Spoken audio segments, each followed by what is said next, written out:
തെറ്റ് ചെയ്താൽ എന്തെങ്കിലും ഒരിക്കൽ പിടിക്കപ്പെടുമെന്നത് സത്യമാണ്. എന്നാൽ പിടിക്കപ്പെടുമെന്ന് പൂർണ്ണ ഉറപ്പായാൽ കൊടും കുറ്റവാളികൾ ചെയ്യുന്ന ഒരു പരിപാടിയുണ്ട്.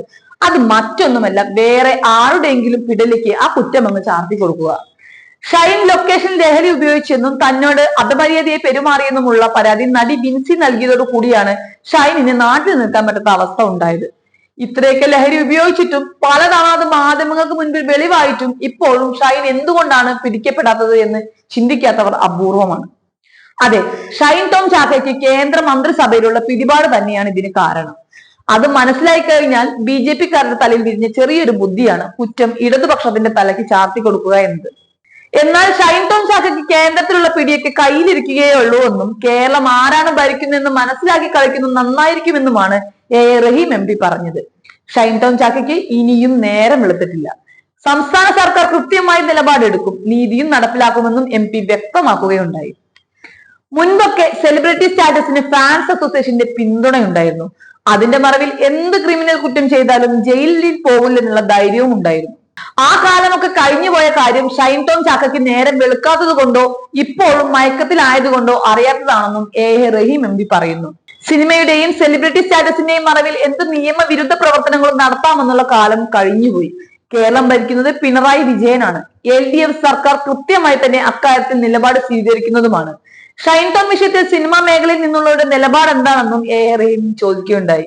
സിനിമാ മേഖലയിലെ ലഹരി ഉപയോഗം നിർമ്മാതാക്കൾ, സംവിധായകർ എന്നിവർക്കെല്ലാം നന്നായി തന്നെ അറിയുന്ന കാര്യമാണ്.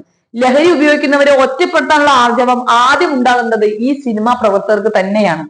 ബിൻസിയുടെ പരാതിക്ക് പിന്നാലെ ഷൈൻ ടോം ചാക്കോ ലഹരി ഉപയോഗിക്കുന്ന തരത്തിലുള്ള നിരവധി പരാതികളാണ് ഉയരുന്നത്. മേക്കപ്പ് ആർട്ടിസ്റ്റ് രഞ്ജിമാറും നടനെതിരെ രംഗത്തെത്തുകയുണ്ടായി. അതിനിടെ കൊച്ചിയിലെ ഒരു ഹോട്ടലിൽ ലഹരി പരിശോധനയ്ക്കിടെ ഷൈൻ ഇറങ്ങിയോടുന്ന CCTV ദൃശ്യങ്ങളും പുറത്തു വന്നിട്ടുണ്ട്. കൊച്ചിയിലെ സ്വകാര്യ ഹോട്ടലിൽ ഡാൻസർ പരിശോധനയ്ക്കിടയിലാണ് സംഭവം. ഹോട്ടലിൽ ലഹരി ഉപയോഗിക്കുന്നുണ്ടെന്ന വിവരത്തിന്റെ അടിസ്ഥാനത്തിൽ പോലീസ് സംഘം എത്തിയപ്പോഴാണ് അവരുടെ കണ്ണു വെട്ടിച്ച് ഷൈൻ റിസപ്ഷൻ വഴി ഇറങ്ങി ഓടിയത്. അതേസമയം സ്വന്തം പാർട്ടിക്ക് നേരെ ഉയരുന്ന പ്രശ്നങ്ങളെ തങ്ങളാലാവുന്നതും ചെറുക്കാൻ BJP-യും രംഗത്ത് വന്നിട്ടുണ്ട്. ഒരവസരത്തിൽ ഷൈനിന്റെ പുറകിലുള്ളവരെ തേടി പോലീസ് തങ്ങൾക്കൊപ്പം എത്തുമെന്ന് മനസ്സിലായപ്പോൾ പ്ലേറ്റ് ഷഡേന്ന് തിരിച്ചു വെക്കുകയാണ് BJP നേതാവ് ഡോക്ടർ KS രാധാകൃഷ്ണൻ. ഷൈനിന്റെ രക്ഷകൻ കേരളത്തിലെ ഒരു മന്ത്രിയാണെന്നാണ് രാധാകൃഷ്ണൻ ഫേസ്ബുക്കിലൂടെ ആരോപിക്കുന്നത്.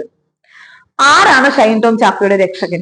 സംസ്ഥാന സർക്കാരിലെ ഉന്നതനായ ഒരു മന്ത്രിയാണ് ഷൈൻ ടോം ചാക്കോയുടെ രക്ഷാപുരുഷൻ എന്ന കാര്യം നാട്ടിൽ പാട്ടാണത്രേ.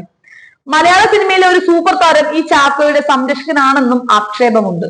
മാത്രമല്ല, രാധാകൃഷ്ണന്റെ അഭിപ്രായത്തിൽ കഴിഞ്ഞ ദിവസം ഷൈൻ രക്ഷപ്പെടുകയായിരുന്നില്ലത്രേ, പോലീസ് രക്ഷപ്പെടുത്തുകയാണ് ചെയ്തതെന്നാണ് പുള്ളി പറയുന്നത്. കാരണം മയക്കുമരുന്ന് കേസ് അന്വേഷിക്കുമ്പോൾ പാലിക്കേണ്ട നടപടിക്രമങ്ങൾ പാലിക്കാതെയാണത്രേ കേസ് രജിസ്റ്റർ ചെയ്തതും അന്വേഷിച്ചതും. അതിനുവേണ്ട ഒത്താശ ചെയ്തത് ടോം ചാക്കോയുടെ ഉറ്റ സുഹൃത്തായ ഈ സൂപ്പർ താരമാണ് എന്നും രാധാകൃഷ്ണൻ പറയുന്നു.